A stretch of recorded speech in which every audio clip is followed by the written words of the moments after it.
Nakakatuwa, di ba? Hello? Hello? Yo po. Magandang tanghali. Kailan po? Kayo po ba si Nanay Hazel? Opo. Opo, Kuya Wel. Saan po kayo galing? Tumago kanina, wala kayo. Sa labas po. Bumili po ako ng ulam. Ay, ano pong ulam natin, Nay? Bago at saka kamatis. Yun ang pang mabibili na, Kuya Wel. Ano po yung ulam? Bagoong at saka kamatis po. Wow, bagoong po at kamatis lang ang ulam nyo? Opo. Wala ba kayong isda na kasama? Wala po. Kasi hirap po ng buhay. Ilan po ang kakain ng bagoong at kamatis nyo? Kami, Kuya Wel? 7. Gano'ng kadami po yung binili nyong kamatis? 1/4 lang po. 20 pesos po ang 1/4 ng kamatis. Gano'n po karami yung bagoong, Nanay? Yung isang buti lang po, Kuya Wel, 25 pesos. So, bali naka 45 pesos kayong gastos. Opo. Yung- Sa sobrang init, Kuya Wel, bumaba kami. Walang ulam eh. Sa kayo bumili ng bagoong? Tindahan? Sa palengke po. Lagi ba kayong ganyan? Lagi bang ganyan ang ulam nyo? Opo, Kuya Wel. May Ang masarap. hirap ng buhay. Walang hanap buhay po.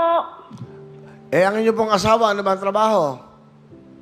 Lang po, driver lang po, pero hindi pa po kami nakakuha ng ayuda kasi wala po siya sa master list. Buti pala natawagan ko. Buti nagpa-register kayo sa Bilyonaryo. Kasi kung di kayo Opo, Kuya nagpa-registro, Wel. parang nag-aayuda rin pala tayo. Dapat naka-register eh. Ganun pala rin, no? Kahapon lang po, nagbabasakali po, Kuya Wel, para pambili kaming bigas. Okay. Baka bumili kayo At saka ulam. Bumili po kayo ng ticket. Opo, Ilan po ang binili nyo? 10 po. Okay, sana pala rin kayo ngayong araw.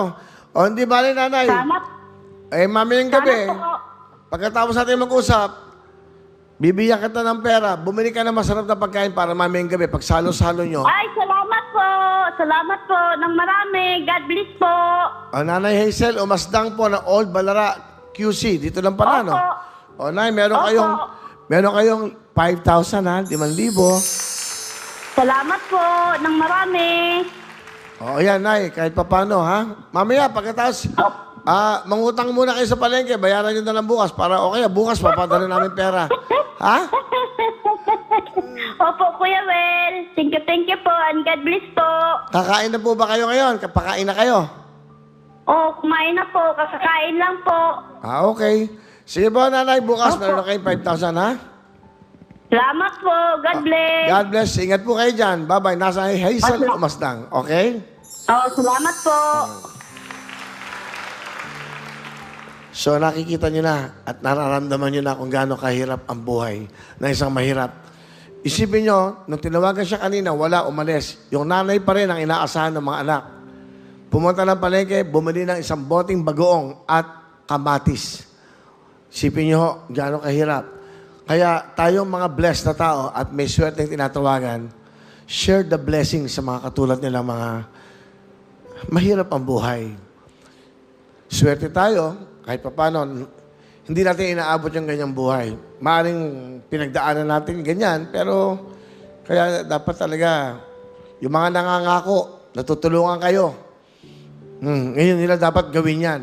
Kaya sa susunod, alam niyo na kung anong gagawin niyo. Yun na nga, tumulong na lang sa inyo ang pagkatiwalaan niyo ulit. At sila ulit ang pagkatiwalaan niyo. At ilagay niyo sa dapat niyong ilagay na pangalan, ha? So, yan po, si Nanay Hazel Umasdang ng Quezon City, Old Balara.